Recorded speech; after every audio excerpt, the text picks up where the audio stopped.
We remember the stuff that emotionally we respond to, the stuff we like and the stuff we hate.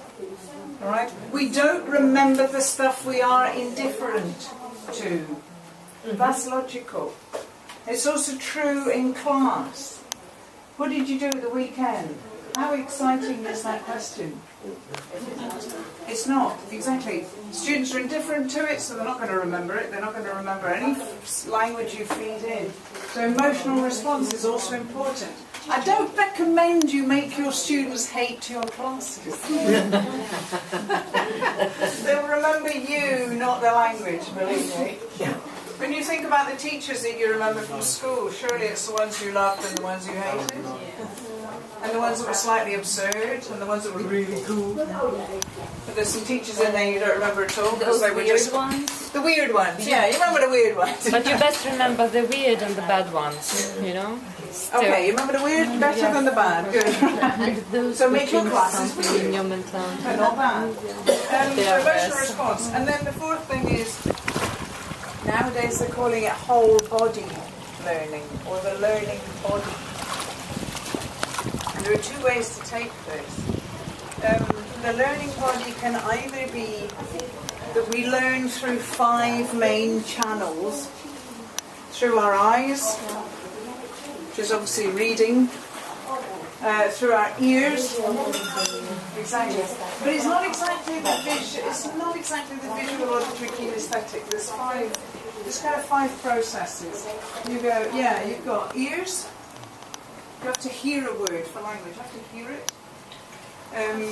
Eyes, read it, but also if you read lips when you're trying to pronounce it, it's better. So you see how somebody says the word. It's not just reading. It's also, you know, if Gregor was going to teach me something in Slovenian now, I'd have to probably look at his mouth to get the pronunciation better. Yeah. Ears, mouth. Oh, yeah, mouth.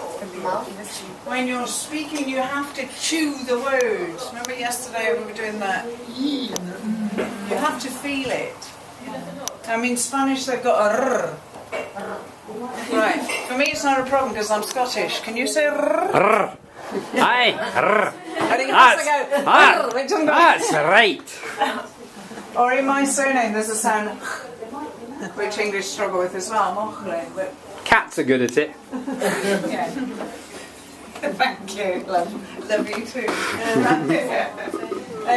There's sounds in every language that a learner of that language has trouble with. Yeah. Took me a long time yesterday to get Energy's name. Yeah, because of because you haven't got yes, but I sound felt like that I had to kind of feel it in my mouth before I could get it.